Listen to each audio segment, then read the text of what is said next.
Bueno, soy economista. ¿Por qué elegí la carrera? Me recibí aquí, después hice un posgrado en Bélgica, en la Universidad Libre de Bruselas, y elegí la carrera de economía. Lo que voy a contar es muy gracioso, pero yo siempre estuve muy apasionado por la política. Nuestra generación, la de mis años, cuando nacimos a la adolescencia, en la mitad de los 50, concretamente el 54, el antiperonismo fue muy movilizador desde el punto de vista político de los jóvenes, de los adolescentes, y yo militaba claramente de ese lado por distintas razones, familiares, de convicciones, de educación.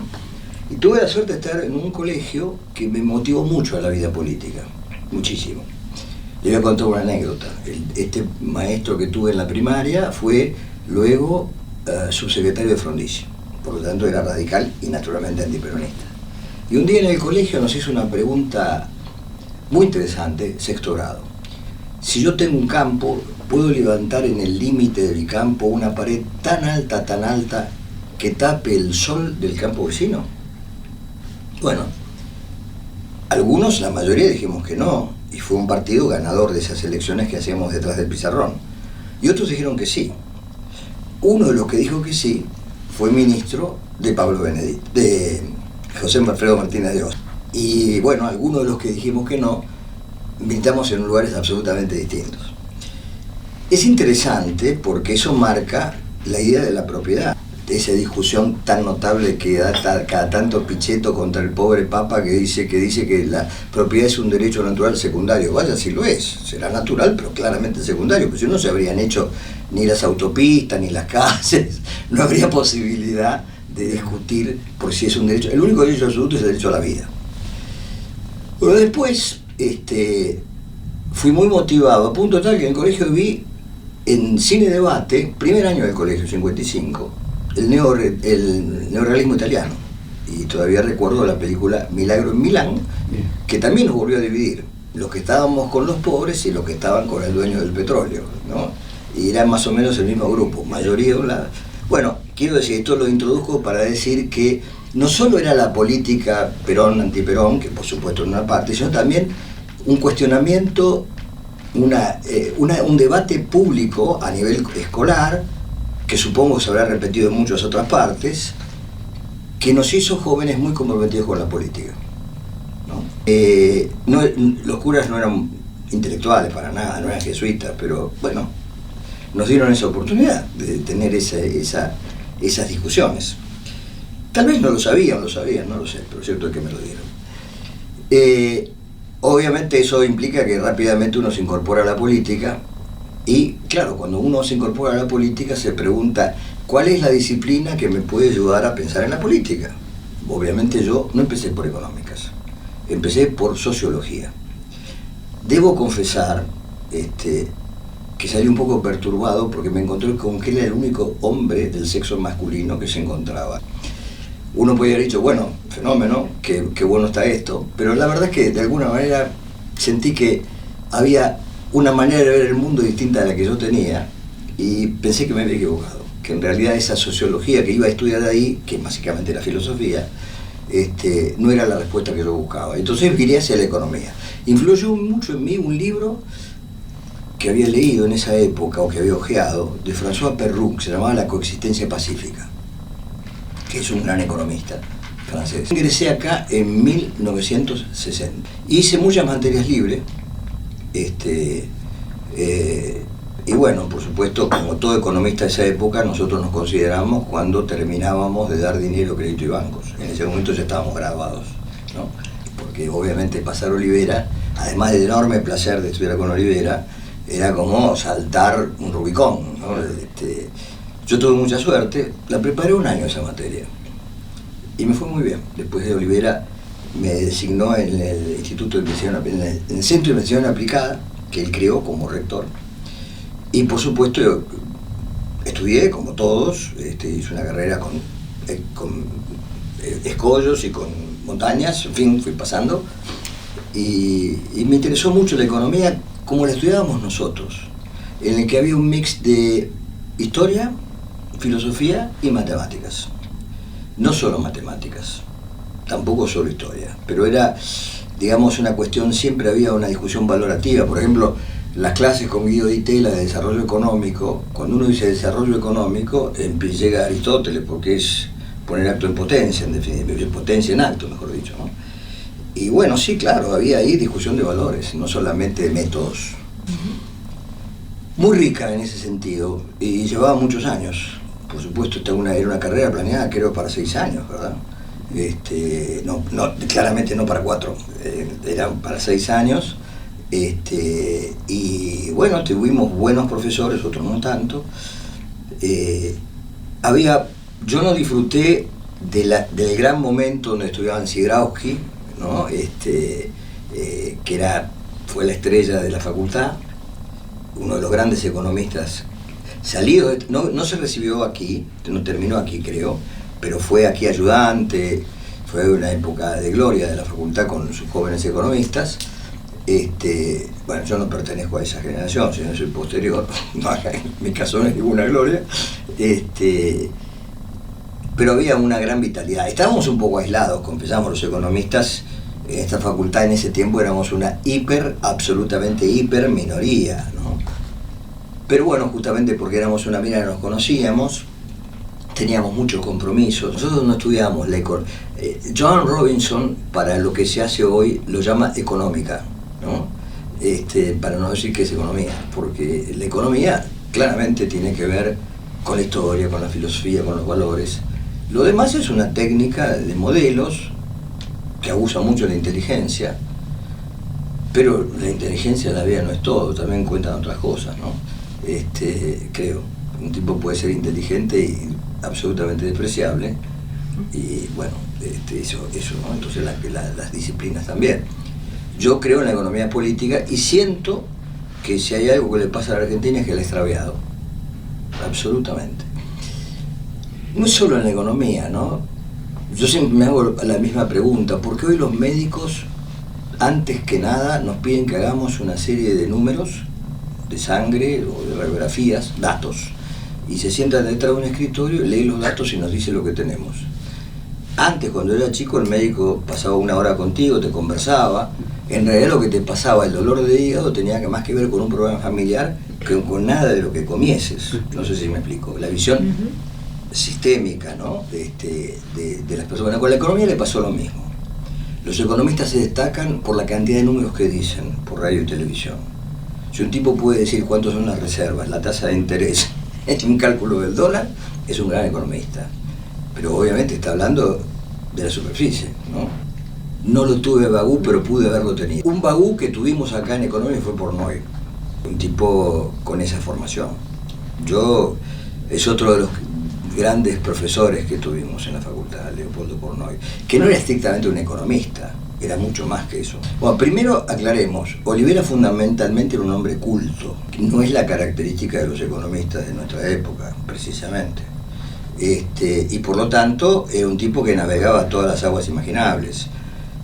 No, yo creo que Olivera, bueno, después, es cierto, el Olivera final es un tipo, yo no sé si se cansó de la dureza cerebral del resto de los congéneres, pero decidió escribir muy corto, muy sistemático y en ecuaciones, ¿no? Le fascinó el mundo de la matemática y de hecho migró a otra facultad. ¿Ustedes sabían que fue funcionario del equipo económico de Helbar? No, Olivera, bueno, lo define su gran trabajo para la inflación estructural, que te está diciendo que con el solo nombre está inundando, ¿no?, la realidad estructural y sistémica de la sociedad. No, lejos de eso. Bueno, habrá quien me habrá seguido solamente ese pedacito de Olivera, pero bueno, se expresaba. No, yo tengo otra visión y sus clases, por supuesto, te inducían a pensar en todas las dimensiones imaginables. De hecho, la tardé 1 año en prepararla, ¿no? Tengo muchos, pero en realidad, a ver, yo pertenecía al humanismo. Y en mi carrera había una dominante grupal de gente que iba por otra vía, no teníamos esa afinidad. De los economistas humanistas que compartí, el primero es Miguel Cuervo, Miguel Ángel Cuervo, que creo que es un economista enorme desde el punto de vista académico. No ha sido profesor en la carrera universitaria acá porque no quiso, porque no lo hizo, pero hoy por hoy creo que no tengo ninguna duda que de los que están es académicamente el más poderoso en esta dirección que digo yo, ¿no? Con una enorme actualización académica del presente, de las revistas de referato, que las lee, las estudia, las discute, está enseñando en la maestría de integración, que no es mi caso. Yo no, lamentablemente, mi cesera no me da para esas profundidades, soy más bien superficial, pero me conformo. Hasta ahí. Bueno. Lo conocí mucho a Manuel Fernández López, un gran economista, que está en esta línea también, por cierto. No, Marzana no es de mi plan. Yo soy del plan E, el de Frondizi. Digamos la cosa nueva. No somos los primeros verdaderos licenciados en economía política. Lo que no es solamente un nombre. No, Nefa, muy amigo.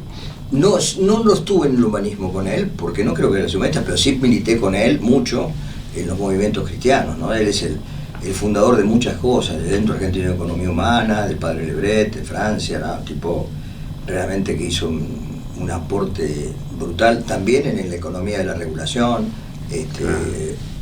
Soy muy amigo de Julio, fue mi jefe, fui su secretario. Sí, no fui compañero de él, lo pongo arriba. No, soy de muchos años, pero hay gente, aunque no lo crean, que tiene más años que yo. Yo me recibí en el 67, la última materia era en el 67, de 7 años en lugar de 6. Trabajaba, lo cual no es una excusa, pero bueno, es un dato. A ver, no, yo no estuve en los seminarios de Olivera. Seguramente puede haber estado, porque soy sobresaliente de Olivera. Pero las matemáticas no eran mi fuerte, a punto tal que me fui a estudiar econometría para pelear con mi cabeza.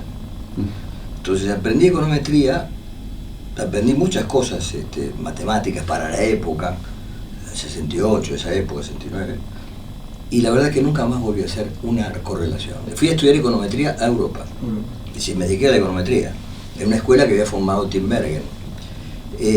Pero una vez que la terminé, dije, bueno, esto lo pude rendir, lo pude hacer, pero honestamente no me interesa. Nunca más hice ninguna correlación, porque la verdad que no creo en eso. Yo viajé porque el Ministerio de Economía, a los funcionarios de carrera, cosa extraordinaria, les permitía tomar conseguir una beca de estudios y les conservaba el puesto, te pagaba el sueldo con el compromiso de volver a trabajar en la administración pública en cualquier área durante 3 años.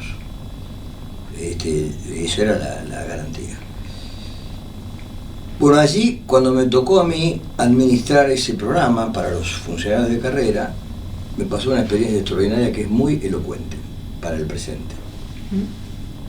Se presentaron, bueno, elegimos los chicos más chicos, tipos más jóvenes que uno, pero éramos todos compañeros, en definitiva, para viajar. Y cuando le llevé a Orlando D'Adamo, alguien que muy poca gente conoce, pero creo que es quizás un estadista sin par, la gente lo conoce mucho a Frigerio como un tipo brillante, ¿no? Pero D'Adamo, una mente superior, que murió muy joven, pero realmente superior. Cualquiera que lo haya conocido sabe lo que fue. Entonces le llevé las candidaturas a la universidad y me dijo, no, mire, yo estoy encantado que viajen, pero quiero que vayan a aprender cómo lo hacen, no cómo lo dicen. Es decir, si quieren estudiar comercio exterior, que se vayan a la aduana de los Estados Unidos o a la Secretaría de Comercio Exterior. O sea, ahí hay que aprender cómo lo hacen, que es lo que hizo la generación Meiji en Japón, ¿no? Y ahí aprendí algo de lo que nunca más me volví a olvidar, que es que no es lo mismo hacer lo que yo digo que hacer lo que yo hago. Y las universidades de los países desarrollados enseñan lo que los países desarrollados no hacen, ni hicieron nunca. Condenan el proteccionismo, todos protegen, condenan ciertas acciones de Estado, todos lo hacen, y realmente nosotros recibimos vagones de alumnos de universidades brillantes, que aprendieron lo que ellos dicen que hay que hacer, pero yo siempre digo que nunca salieron del campus, ¿por qué no? Que no hacen lo que hacen los países donde estudiaron. Obviamente, ¿quién podría imaginar que hoy Estados Unidos, Biden, pone el 50% del capital de una empresa que vaya a fabricar baterías de litio? Que me parece bárbaro, porque incentiva el desarrollo de una cuestión estratégica. Si nosotros propusiéramos eso acá, nos llevan presos. Más allá de que podemos hacerlo o no, te llevarían preso, porque serías un estatista terrible, o un pro-oligarca, o lo que se llamase. Y sí, somos un país muy raro. Ustedes sabían que cuando Carlos Pellegrini decía, Carlos Pellegrini, fundador del Jockey Club, flor y nata de la oligarquía, decía, sin industria no hay nación. Juan B. Justa, socialista, decía, en realidad para aprovechar el flete hay que mandar materias primas y traer productos elaborados. De esa manera el costo del flete baja. Pero además la clase obrera va a vivir mejor porque son artículos mejores y más baratos. Claro, no sabía que no habría trabajo. Qué debate, ¿no? Así que mucha izquierda o progresistas militaron en esa dirección. La gente es un gran desencuentro, básicamente porque no hay pensamiento situado. El hombre público debe pensar en el tiempo y en el espacio donde está, no en una nube de posibilidades.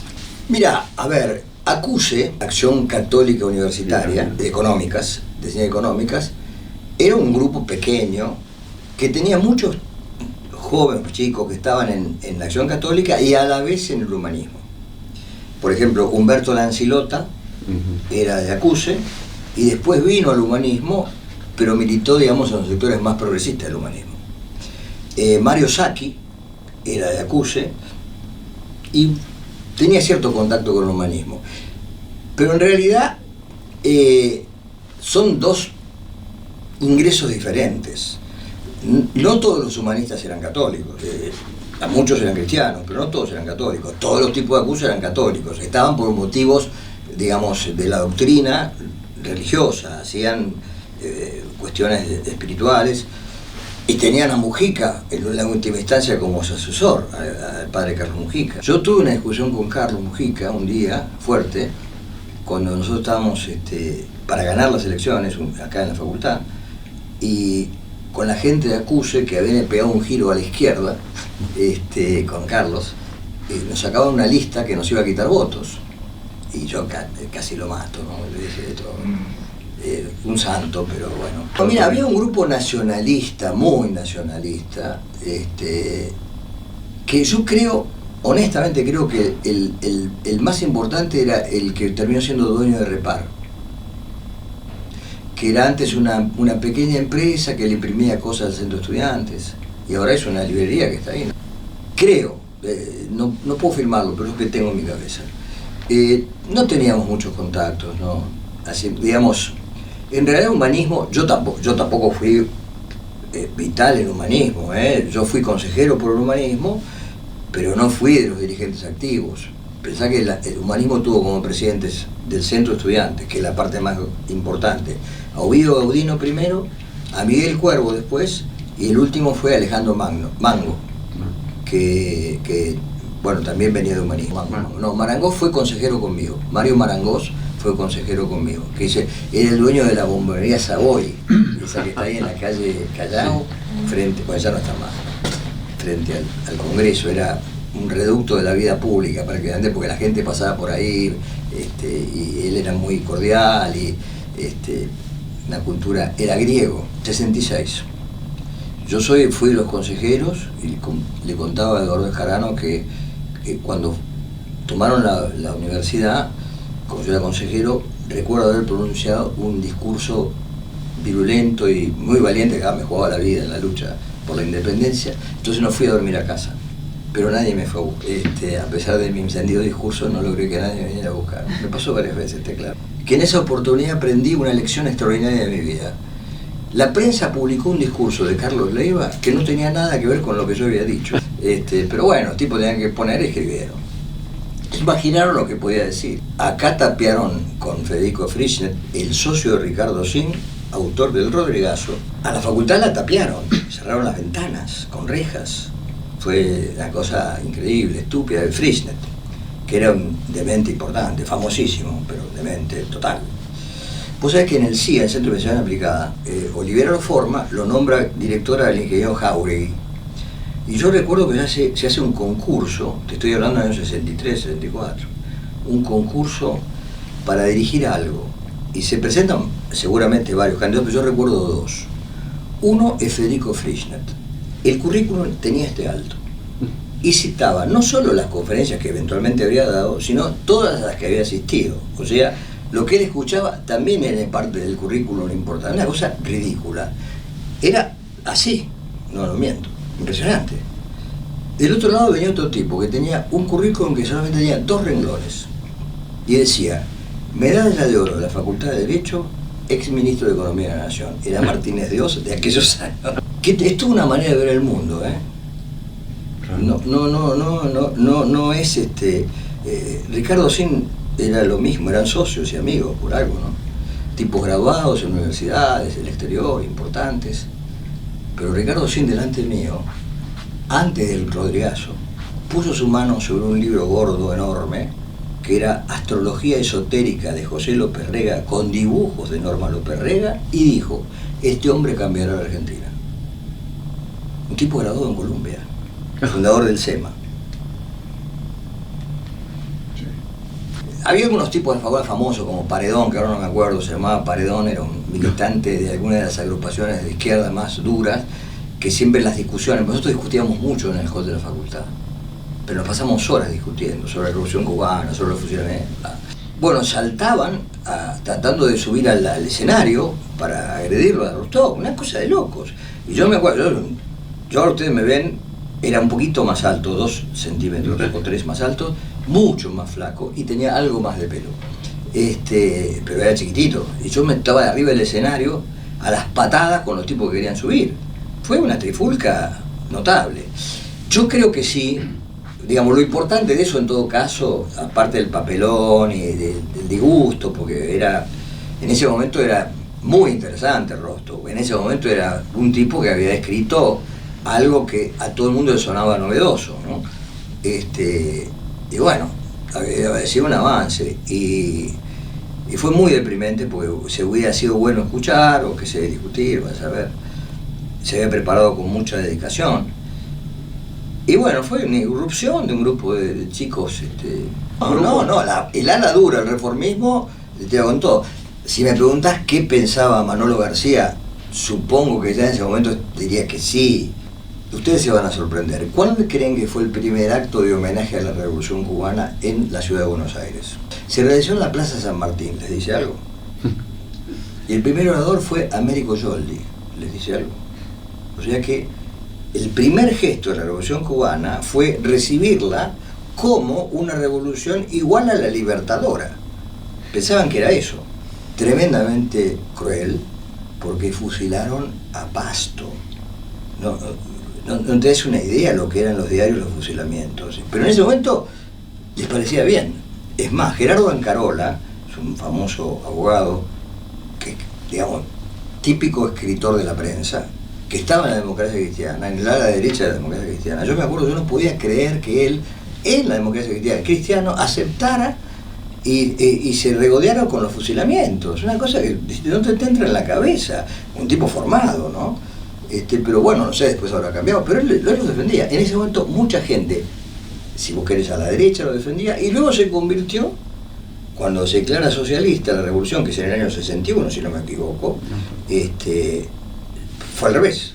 Hay un cambio descomunal, porque el grado de crítica a la revolución iba en un degradé de los más izquierdistas a los menos izquierdistas. Incluso en el humanismo había algunos que, bueno, veían algunas cosas después de los asesinatos, digamos, algunas reivindicaciones razonables, ¿no? En el sentido de la nacionalización del azúcar, ese tipo de cosas. Es decir, sin conocerla, la gente veía, había un interés por eso, no se puede negar. Era muy lejano, muy sorprendente, pero bueno, sí, claro, eso influía mucho. Y la que llegada de Rostov, bueno, podés imaginarla en ese contexto, ¿no? Yo supongo que sí, que Olivera se molestó mucho, pero sí, puede ser, no lo descarto. Creo haberlo oído en esa época de esa manera. Ahora, Olivera, convengamos, no era una persona muy indicada para las tareas administrativas. El hombre que le resolvió los problemas era Mario Marzana, naturalmente, ¿no?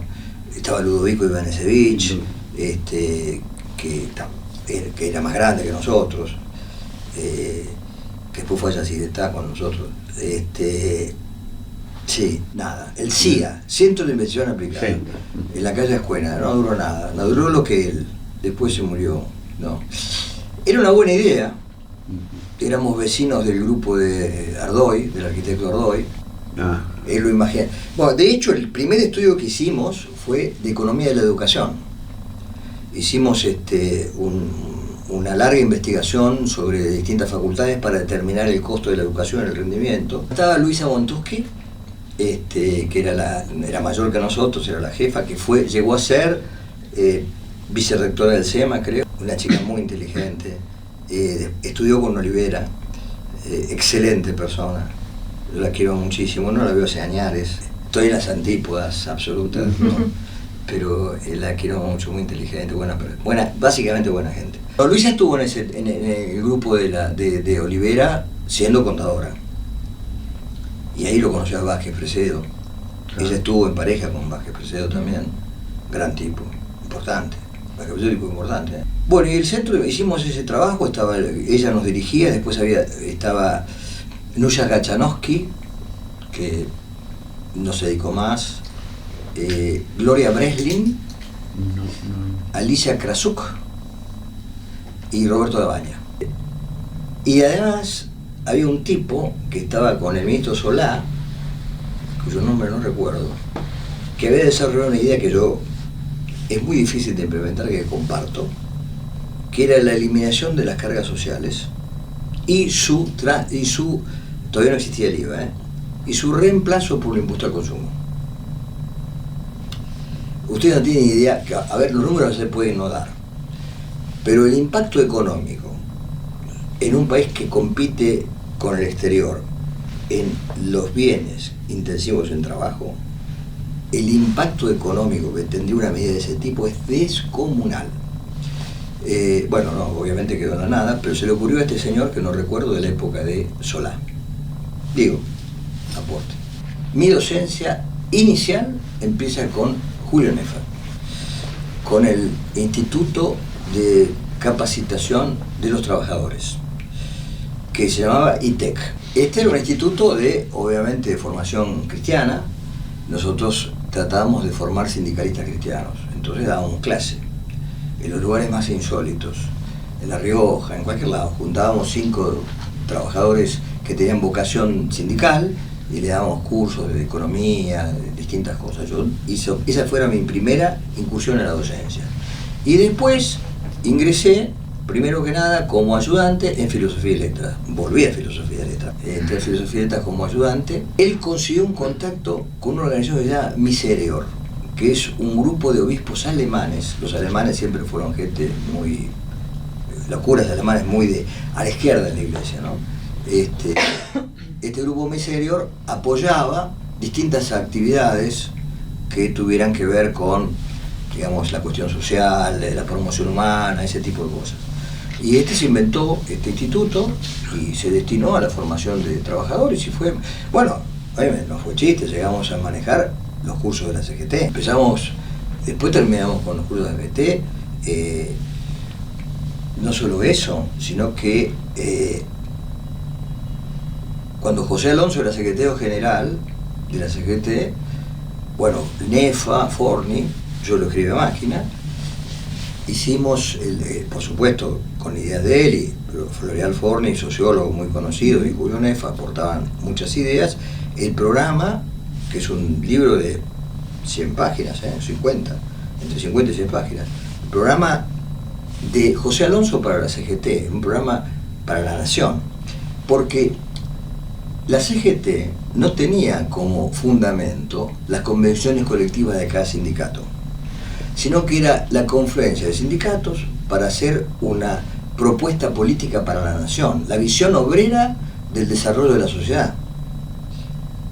Obviamente que esto no existe más, pero quiero decirle que esto existió, y con una enorme vitalidad, a punto tal que este tipo buscaba gente que le fuera escriba para tener su presentación de la posición de su fracción se llamaba Nuevos Rumbos. Yo lo he llegado a tener, el librito, supongo que lo tengo, pero habla de la inquietud de la dirigencia sindical por tener una idea para la Argentina. Él llegó a ser secretario de la CGT y obviamente Montoneros lo mató. Tuve como alumnos a Eduardo Fidanza, Horacio González, Eduardo Fidanza, 3 sociólogos, que no recuerdo, Ricardo Rubién. Yo siempre digo que Horacio González, que es un tipo inteligente, tenía un problema de asimilación. ¿Alguno de ustedes se acuerda dónde está el bife que comieron la semana pasada? No, porque lo asimilaste, está dentro tuyo. Es el único caso de una persona que no puede hablar más de 3 renglones sin citar a alguien. Es el culteranismo llevado al progresismo. Sí, una vez me acuerdo con Aldo Ferrer, de quien fui también discípulo. Él siempre se sintió maestro mío y de La Baña. Y nosotros, sus discípulos de él, a punto tal que hasta hace muy poco, hasta que murió, íbamos a comer a su casa una vez por mes, con Pepe Nun, y nos reuníamos durante años a charlar de la vida política y demás. Un querido, un tipo maravilloso. Bueno, no, un día estábamos en un seminario que yo le había invitado a Aldo y hablaban Rivière, Hugo Aime, que también era alumno, y Eduardo Fidanza. Y entonces los 3 dijeron que habían sido alumnos míos. Y entonces me dice Aldo, es la primera vez que veo nietos alumnos. Cayetano Olivero, que también fue de Acuse y muy tardíamente el humanismo, profesor, alumno de acá, un poco mayor que nosotros, se había recibido y entonces asumió la cátedra. Nefa nunca estuvo ni en el humanismo ni en la democracia cristiana. No, nunca. Lo cual que no sé, que ni siquiera sé que votaba, ¿no? Eso nunca lo hablamos, pero en esa época no se votaba. Pero fue un gran manager de organización, hizo el del CEIL. A mí me convocó Daniel Larriqueta, y que él estaba vinculado a Suberov, Oscar. Yo había sido consejero con Oscar. Él era por el reformismo, nosotros por el humanismo. Y entonces entré, bueno, y concursé creo que 2 o 3 veces para la cátedra, ¿no? Yo le daba sistemas económicos comparados, es decir, soy una persona inexistente. Yo lo reemplazo a San Miguel. Y yo entré en el 80, bueno, digamos, tiene que ser después del 84, por ahí, 85, por ahí, no te puedo precisar. A mí me nombró en un momento Portnoy, me nombró director de la carrera. La verdad que mi aporte fue igual a 0.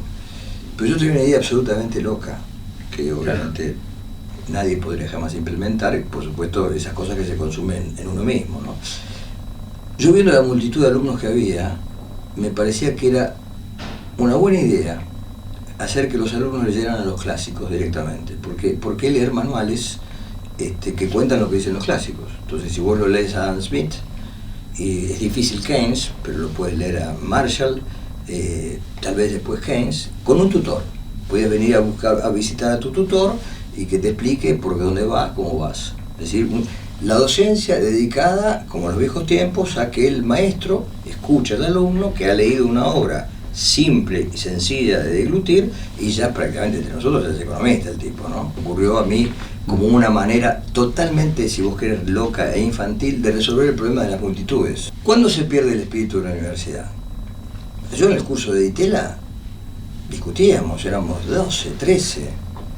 Con Portnoy discutíamos, éramos 7, 8. Con Aldo discutíamos, éramos 20, 25. ¿No? Entonces, cuando te encontraste con esa multitud, bueno, diría más, a mí me pasó una cosa notable, voy mucho para atrás. Yo estaba trabajando, antes de la Colimba, en la editorial Kraft, y me tocó trabajar en la sección Premio Kraft, que era un premio literario interesante. El dueño de editorial Kraft era Guillermo Kraft, y era el presidente de ACIEL, Asociación de Empresarios Libres, una especie de Milei contemporáneo. En esa tenía una revista llamada Servicio de Información Continental, que se editaba en mimeógrafo, y que repetía párrafos de los libros de Gerhard, de von Mises, de von Hayek. Era la escuela austríaca y alemana de la economía del mercado, y lo difundía. Obviamente nadie lo leería, Tal vez tampoco yo, pero yo veía los títulos de los libros. Cuando me anoto en la facultad y vido el primer programa de economía, busco la lista de lectura de los autores citados y estos tipos no figuraba ninguno. Pero ninguno, absolutamente nada. No existía. Bueno, a mí no me cuestionaba para nada, no tenía una posición tomada. Cuando volví en el 83, me sorprendió que los autores que yo leía en primer año ya no estaban, pero de la época de la dictadura estaban otra vez. Los tipos de aquel, es divertido eso, ¿no? Después fue cambiando, pero había un gran cambio, digamos, de el patrón cultural dominante, sin ninguna duda. Digamos, no soy muy creativo, porque en general lo que se me ocurre son ideas locas, pero las que estoy absolutamente convencido que son buenas. No sé si logré hacer eso, pero lo que sí, siempre me aburrió dar clase, porque me aburre escucharme, repetirme, no lo soportaría. Así nunca pude dar bolilla a uno. Para mí es una conversación. Entonces, tiene que ver con conceptos que tienen que ver con lo que estamos viendo, pero tratando siempre de vinculármelo con la vida cotidiana, con los hechos. No sé por qué siempre me quedó grabado que Ortega no daba clases de filosofía. Hacía una lectura de un autor cada año distinto, así que su curso nunca era igual. Y yo supongo que lo hacía para no aburrirse, porque tener que repetir lo mismo debe ser, es un servicio, no tengo duda, pero debe ser pesado. A mí me costaría. Así que siempre fui muy generalista, y no sé si fui un buen docente. Lo hice honestamente, y créanme, de verdad, porque me parecía que era una obligación, si yo estaba apto para eso, frente al hecho de haber estudiado gratis una carrera, y me parecía que uno tiene que de alguna manera devolver. A lo mejor yo hubiera sido más útil haciendo otra cosa, pero algunos creyeron que yo servía para eso, y bueno, sigue haciéndolo. No me fue muy bien, No creo que haya tenido mucho éxito como docente. Pero duré muy poco, como director, muy poco. También di clases en Derecho, en una maestría para jueces, y me acuerdo bien porque me dio muchas satisfacciones ese curso.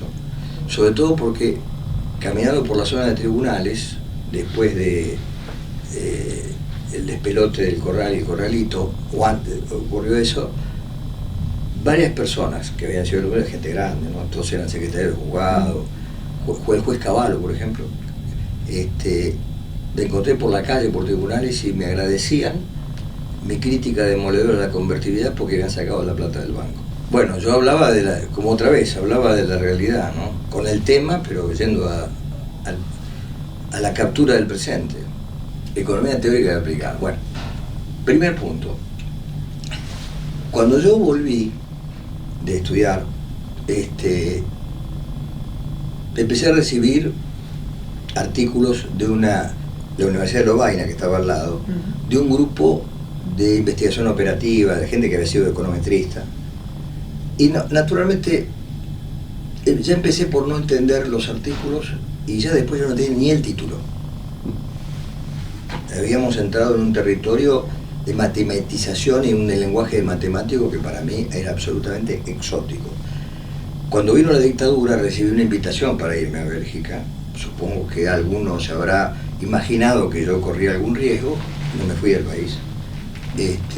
Y por supuesto dije que no. Pero también dije no, porque no me iba a la Argentina, pero digo, ¿yo qué voy a hacer ahí si no puedo ni balbucear lo que dicen estos tipos? ¿Qué quiero decir? Que la sofisticación matemática inundó una gran parte del pensamiento económico y fue reduciendo sistemáticamente la dimensión del pensamiento sobre la economía. A ver, un tipo como Galbraith, que es un economista, es un tipo que, o John Robinson en otra punta, es un pensamiento que incluye la totalidad del sistema social. No tiene nunca una explicación que se abastezca en sí misma en un teorema económico. Por supuesto que es un teorema, no expresado matemáticamente, pero obviamente toma más elementos. Eso fue desapareciendo. Ahora hay un pequeño remontaje, pero no hay un culto de eso durante tantos años. ¿Por qué? Bueno, no sé cuál es exactamente la causalidad, pero digamos, yo vengo de la época del paradigma del estado de bienestar, de los 30 gloriosos, 1945, 1975. La idea de la economía es una idea social. El objetivo económico es el pleno empleo. Digamos, la medida del éxito es más. Tibor Sitowski, uno de los autores de la economía de bienestar, dice que así como la democracia, el voto, define si un gobierno es bueno o malo, la tasa de desempleo define si un sistema económico funciona o no funciona. Esa era la idea. Como ustedes saben, todo eso fue reemplazado por el NAIRU, es decir, una tasa de desempleo necesaria para que no haya inflación. Y eso es un cambio paradigmático gigantesco. Pasé de decir el objetivo es este a decir esto es un inconveniente, el objetivo es otra cosa. Bueno, todo eso ustedes pueden agregarle lo que quieran en materia ideológica, los intereses, lo que fuera, pero culturalmente el paradigma mutó, creo yo, en ese eje. Perdió el sentido de la vocación, es cómo hacemos para el pleno empleo, porque eso tiene consecuencias, restricciones, problemas, regulaciones, cambios. Es complejo, no es tan sencillo. Tengo un objetivo y los instrumentos son N. Obviamente cambió el paradigma. Las consecuencias del cambio de paradigma, cada cual las pensará como quiere, pero claramente la economía se encaminó en ese paradigma, que fue justamente de alguna manera lo que estudiaron toda la gama de economistas que descendieron a la Argentina, en la que por primera vez tuvo una profesión de economistas en el poder. Esto que ustedes ven todos los días, que preguntan a un economista algo, es algo totalmente nuevo. A nadie se le ocurría preguntarle nada a un economista. Bueno, no sé si había, así que yo me pertenezco a la primera generación que vamos al Ministerio de Economía, con Cuervo y Horacio Arce hicimos el primer informe económico trimestral de coyuntura, todo el mundo lo dejó de hacer, fue la cosa más potente, por supuesto, lo dejó hacer el Banco Central, lo hicimos desde allí. Pero era un relato todavía en el contexto de ese paradigma, porque aún Kriegler Basián estaba en ese paradigma. El desempleo era un problema, hoy por hoy no. Es más, como ustedes saben, la contabilización del desempleo más trucha no puede ser, ¿no? Acá no se cuentan como desempleados las personas que tienen planes, que justamente los tienen porque son desempleados. Es insólito.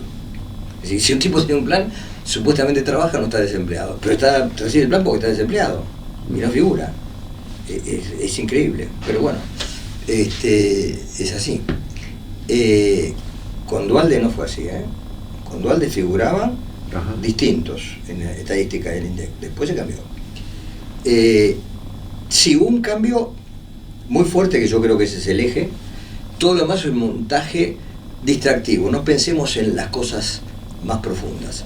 Y acá me meto en otro baile, ¿no? Tiene que ver también con un hecho que deriva, si ustedes quieren, de la crisis del petróleo, por lo menos para mí, que es la apertura financiera global necesaria para que eso se pueda reciclar. Era una plata que está en un lugar en la que no se puede usar y hay que meterla en otros lugares. Y bueno, lo que se hizo es reciclar la vida, y apareció las multinacionales, y con las multinacionales la globalización. Cuando una empresa deja de ser una empresa de un determinado país, acuérdese, General Motors era la bandera de Estados Unidos. General Motors seguramente, no digo esa empresa en particular, pero alguien desarrolló a China como un adversario político de Estados Unidos. Es decir, es una tradición olímpica, ¿o no? Entonces ahí, con la globalización, también cambia el paradigma, porque deja de estar la nación. La nación no es lo más importante. Empieza a ser más importante de alguna manera el mercado. Y además, el Estado, que es el pibe que se ocupaba del pleno empleo, ha recibido tantas piñas que en realidad, tal como es hoy, tiene muy pocas posibilidades de ejercer el poder. Porque el poder no está más alojado en un territorio físico donde hay un Estado con una clase política que no se puede mover o una clase trabajadora que no se puede mover. Compite con un recurso que es el capital y la tecnología que sí se puede mover. Y entonces el tipo está ahí en un mundo que compite por mercados. Y ahí la teoría económica, esto en general ni siquiera lo dice. Y no lo dice porque, bueno, por supuesto hay quien lo dice, pero carece de estatus académico. Está claro que yo creo que el economista tiene que volver, creo yo, a pensar que esas herramientas de los modelos son muy importantes para darle consistencia a las ideas, pero que la consistencia no es todo, que también está en la valoración del presente y del lugar, del tiempo y del espacio. ¿Cuánto hay de geografía económica y social en los cursos de economía? ¿Quién conoce la Argentina? Celso Furtado, cuando creó no me acuerdo cómo se llamaba el Instituto de Desarrollo, no me acuerdo, Sudene se llamaba, de Brasil, dijo una frase maravillosa, ¿no? Una cosa es pensar desde adentro a Brasil y otra cosa es pensarla desde los límites, el borde. La Argentina está pensada desde el borde, todo ocurre acá. Si ustedes hoy van al interior y prenden la radio, ninguno de los problemas de los que nosotros hablamos figura. Se lo puedo garantizar. Ninguno. Ni siquiera la inflación. No hay ningún problema de lo que nosotros vivimos cotidianamente que así figure. Y lo digo por experiencia. Mucha experiencia. Así que hay, digamos, una parte de la Argentina que está ausente de lo que ocurre acá, y lo que ocurre acá no tiene presente lo que ocurre allá. Esto es un dato. ¿Cómo podemos administrar el conjunto de la nación si no tenemos la perspectiva del conjunto de la nación? Es muy difícil. A ver, yo creo que la gran época de la Argentina, las dos grandes épocas de la Argentina, fue cuando el gobierno, la administración, en que los economistas estuvieron asociados a la estructura productiva. La generación del 80, con sus méritos y sus deméritos, pensó el país, pero lo ejecutó asociada a los que tenían la realización económica. Uno puede decir era oligarca, lo que, pero eso era los que producían, lo que daba lugar al modelo agroexportador. Y la Argentina creció y la política estuvo asociada al desarrollo de la Argentina. Equivocado o no equivocado, pero la Argentina se desarrolló. Si vos me preguntás cuál fue la falta ahí, claramente para mí, tampoco se pensó del todo, a pesar que Roca era un federal, ¿no? Era la confederación de los gobernadores, era el triunfo contra Buenos Aires, sí, pero hubo una especie de succión, y la Argentina, que debe haber tenido un proceso mínimo de industrialización in situ de la materia prima, el frigorífico en Río Cuarto, ¿no? No lo hizo. Hizo el ferrocarril, muy bien, conectó, pero no, en cada estación no desarrolló algo para retener la demografía. Entonces, cuando termina el modelo del 30, del 80 en el 30, la demografía empieza a cambiar el eje de la sociedad. Pero es una demografía de tipos que vienen a buscar la diaria acá, porque acá, gracias a Dios, a partir del 30, aquellos mismos conservadores empiezan el proceso de industrialización, empiezan a poner antes de Keynes la idea del pleno empleo. Hacen las barreras arancelarias, promueven la industria, buena o mala, pero tratan de llevar y ahí también otra vez, desde ahí, del 30 hasta el 75, claramente hay un modelo de política de todos los partidos, y de todos los, aunque los militares, asociados al aparato productivo, que en ese momento es más industrial. Krieger Bacena es el tipo que habilita un desarrollo de la siderurgia. Eso es real, es decir, sería liberal, pero respecto de esto, de las antípodas absolutas. Y después, con la llegada del Rodrigazo, la destrucción del aparato industrial, la producción se disocia del Estado. Se disocia totalmente. Y fíjense qué paradoja, el que logra entregar un pedazo entero del Estado a particulares es Menem. Y entonces la Argentina hoy está gobernada por concesionarios. Los tipos más importantes del país son los concesionarios. Los de la electricidad, donde hay, que son, si ustedes hacen la lista de las empresas grandes de la Argentina, son todas ex empresas del Estado. Notable. Es casi como lo que llaman la mafia rusa, lo mismo, pero con muy buena prensa. Y esa es la realidad. Entonces vos tenés, ¿cómo es el modelo de los concesionarios? No es un modelo productivo. Por ejemplo, ¿por qué voy a defender un tipo de cambio alto que proteja la competitividad industrial de la Argentina si lo que yo tengo tiene barreras naturales. El concesionario tiene barreras. Nadie se puede conectar a la electricidad de Chile. Nadie puede aterrizar en Montevideo para venir a Argentina o no. Es decir, barrera natural, porque eran cosas de los Stato. Entonces yo tengo una barrera natural, el tipo de cambio bajo no me preocupa, pero qué interesante es un tipo de cambio bajo para expatriar utilidades. Es muy interesante. Bueno, 400.000 millones de dólares fuera del país. Todos ricos nuevos, ninguno de más de 30 años. Notable, ¿no? Bueno, el ejemplo más notable es José Luis Manzano, avión propio. José Luis Manzano, ¿cómo hizo? Concesionario, no puede ser de otra manera. Es así. Bueno, el compañero Milei es representante de un concesionario, bueno, del mega concesionario. Bueno, yo creo que nadie duda que la reforma en definitiva está muy asociada al radicalismo. Pero el radicalismo también, como todos los partidos en la Argentina, está absolutamente en desaparición. Cuando se creó la palabra espacio, obviamente se tomó, a ver, la idea de partido es que uno es parte de un todo. Esa es la idea de partido. Soy partido porque soy parte de un todo. Pero cuando se sustituye la palabra partido por espacio, se designa un lugar. Un lugar siempre es un tránsito. Como dice el filósofo francés, el no lugar, no, acá es un lugar de tránsito. Por eso no es alarmante que los radicales sean peronistas, los peronistas sean radicales, sean conservadores, vayan. La mutación permanente, no hay partidos. ¿Y saben por qué no hay partidos? Porque no hay todo. La idea de nación está derogada en la Argentina. Entonces, en la Universidad de Buenos Aires, seguramente pesa el reformismo o pesan los radicales, pero ¿qué son los radicales? ¿Hay alguna identidad? Obviamente no va a ser Irigoyen. ¿Cuál es la identidad? ¿Cuál es la esencia del radicalismo? La lucha por la democracia. Sí, está bien, es verdad, no se puede discutir. Y con Irigoyen nace gracias al voto secreto, sin duda. Pero la democracia es libertad, igualdad, fraternidad. Y camino a la igualdad, pareciera que no hay. Y el radicalismo entonces no estaría ahí adentro.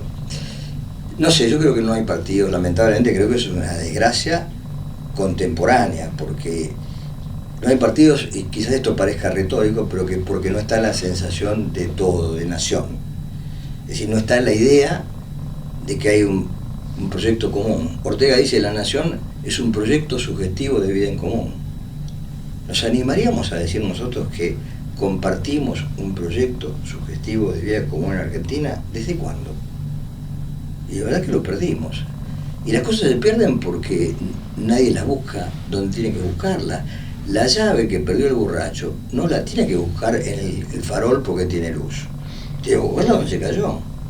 Y esto se cayó el día que rompiste el concepto de una nación. ¿Quién no tiene en su familia un borracho, un loco, un delincuente? Y por eso vas a renunciar a tu familia. No. Bueno, somos eso. Venimos así. Tenemos que aceptarnos en la totalidad. Esa aceptación puede ser expresa, implícita, pero no revolver todo el tiempo lo que me hiciste. Porque no hay nadie que quede limpio de que me hiciste. Todos cometieron los mismos pecados. Entonces la cuestión es, la única posibilidad es el futuro, pero el futuro hay que escribirlo. Cuento simplemente esto. Durante años, hace bastantes, ¿no?, recorrí una librería, cada mes y medio, que está en la calle de Santa Fe y Junín, que tenía en el fondo una mesa donde estaba lo que se había escrito sobre tipo ensayos de la Argentina. Entonces obsesivamente busqué a alguien que hablara de algún futuro, no necesariamente del título, sino que proyectara demografía, energía, no sé, cualquier campo. Jamás lo encontré. El CONICET, muchos ensayos excelentes, todos sobre el pasado. Muchos alojados en la época del 30, 3 biografías de Dorrego, que es un personaje importante, 3 biografías de Dorrego. Eso pensaban los argentinos en años. Pensar sobre el pasado, un métier en lo que nos destacamos, ¿no? Pero no sobre el futuro. Por ejemplo, un país que tiene la cantidad de pobreza que tiene Argentina, si sabemos todos que una chica en la villa de los 30 años es abuela, y una chica de la clase media no tiene hijos, ¿por qué no hacemos un calculito demográfico a ver qué corno le pasa a la Argentina en 10 años? Es grosso, ¿no? Bueno, eso no está. No hay nada. ¿Cómo puede ser que un país haya perdido el tren? No tiene tren la Argentina. Tampoco tranvía, como Santa Marta. No tiene tren. Así de fácil. Tuvo el tren más importante de la región. Y lo levantaron y hubo un silencio absoluto. Empresarios, políticos, sindicalistas, no pasó nada. Porque nadie piensa en las consecuencias. El único ministerio que no se ha creado en Argentina es el de las consecuencias. Entonces se toman decisiones sin pensar.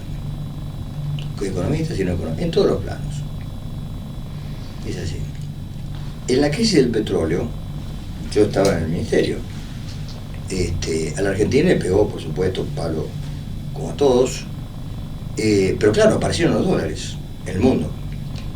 Y Pilar Franco, la hermana del generalísimo, era bastante amiga de Isabel. Y tal vez por esa razón llegó a nosotros un contacto español que le ofrecía a la Argentina 3.000 millones de dólares. Esto quiere decir, al día de hoy, yo supongo podemos hablar de 60.000 millones de dólares, más o menos. Pone una cifra colosal. A 30 años, con una tasa de interés ridículamente baja. Por supuesto yo no era tan despierto como para darme cuenta de qué se trataba, pero Adamo sí, y dijo lo siguiente: esto es un tipo que quiere una comisión y va a pedir un papel que la Argentina le firme para aceptar, en el caso de que así ocurriera, ese crédito de 3.000 millones de dólares que van a dar los árabes. Obviamente fue la resolución para negarnos terminantemente. El gallego me perseguía de una manera extraordinaria. Fuimos a Italia en la reunión del fondo en el EUR, que se hacía en el centro con Gómez Morales, Miguel Cuervo, Pedro Camilo López, que era gerente general del Banco Central. Aterrizamos en Roma, bajo el avión y un tipo, el gallego, inexplicablemente me localiza, yo no lo he visto en mi vida, me agarra a la salida del aeropuerto ahí en Roma. Y me empieza a decir, doctor Leiva, tenemos los 3.000 millones. No, bla, bla, nada. Entonces decidimos con el grupo que viajaran Pedro Camilo López y Miguel Cuervo, que así fue, y se fueron a Suiza. No me acuerdo qué ciudad de Suiza, pero la que quiera. Y los esperó un auto impresionante, con ese momento con teléfono, una cosa inexistente para nosotros, teléfono, batería, no sé qué sería. Y fueron al hotel de 5 estrellas, increíble. Pasaron 2 días ahí y había 30 tipos con túnicas árabes, otro vestido y dándole vuelta que querían una carta. Y por supuesto ellos nos daban la carta. Volvieron, salimos de Roma a París, obviamente pasé por París, y cuando estoy en el avión de aerolíneas, me hacen bajar a que vaya atiendo un teléfono. Y el gallego me decía, te juro por Dios, Leiva, la plata quema.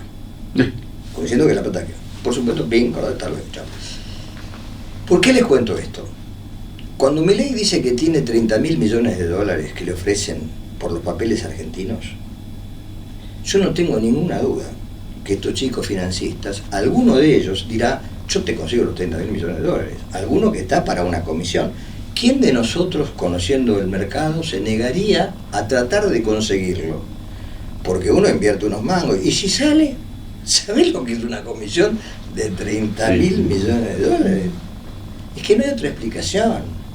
Alguien se lo dice, pero el que se lo dice es como el gallego del teléfono, para cobrar una comisión y vemos si la conseguimos. Porque todos esos eran comisionistas, no tenían la plata, la buscarían. Quiero decirte, es una fantasía, eso desde el punto de vista de su capacidad de ser realizada. Y desde el punto de vista de su realidad, es la sustitución de una moneda fiduciaria por otra moneda fiduciaria que es de los Estados Unidos. Y por lo tanto, deja de ser tu moneda. Vos perdés la política monetaria, además perdés el sistema financiero, porque no sos más banco de última instancia. No hay más pesos que vos puedas emitir en una crisis. Te recuerdo que la convertibilidad tuvo su primera crisis, quizás ustedes son jóvenes y no lo recuerden, por el Banco de Galicia. La gente no lo asocia a esto, viste, bien de economista, buscan otra cosa. Yo se lo voy a contar porque lo observé. Marisa Casani, la hermana de Eduardo, se enojó con su hermano porque seguramente le habrán hecho un pase de, no sé, lo que fue, con razón o sin ella. Entonces lo contrató a ese picarón, que es el abogado de las juntas, ¿cómo se llama? Este chico que terminó en la junta. ¿Ustedes recuerdan cuando en el programa de Animales Sueltos lo llamó por teléfono el espía Estuso? Se puso verde como un olivo. Dedicó en ese momento a engatusar a mujeres accionistas. Yo tengo 2 casos más, no lo voy a contar. Lo hizo. Y Marisa la convenció, agarró la radio, hablaba con los programas de radio, Moreno Campo. Se dio una corrida en el Banco de Galicia de aquello, pero es un banco minorista el Banco de Galicia. Es un banco de vieja tradición gallega, sacaban los almaceneros, se caía y el Banco Central no podía hacer nada porque no tenía cómo cubrir la corrida. Y se hizo un fondo de bancos privados para atajar la corrida. ¿Todos se olvidaron de eso? Sí, todos se olvidaron, pero fue así. El presidente del Banco Central convocó a los banqueros para que se junten. Sabemos que nos hundimos todos. Y pararon la corrida. Bueno, después vino inexorablemente el corralito, que no es una mala idea. Es decir, al contrario de todo lo que diga todo el mundo, es una muy buena idea. No hay ninguna razón para que la gente decente no pueda hacer sus transacciones en el sistema financiero, con la tecnología existente. Y existe, además ahora con estas monedas de Mercado Pago y todas esas cosas, hasta el más modesto de los, tipos que hacen changas, pueden cobrar ahí, ¿o me equivoco? Bueno, ¿sabés qué significa eso? El fin del blanqueo, el fin de la guita negra. Es el fin de la guita negra. Y se terminó el peligro de la LELIC. Porque nadie sale a comprar dólares, pero los dólares se compran dentro del sistema. No está tan mal. Terraño, cuando fue ministro, trató de hacer una cosa parecida y estableció una norma que todavía rige, que por ley no se pueden pagar más de 1.000 pesos, más de 1.000 pesos en efectivo, tiene que ser todo bancarizado, pero obviamente no se cumple. El humanismo de Económicas era, si se quiere, en ese momento el más importante de la fuga. De esto de fuga, lo más importante es el humanismo.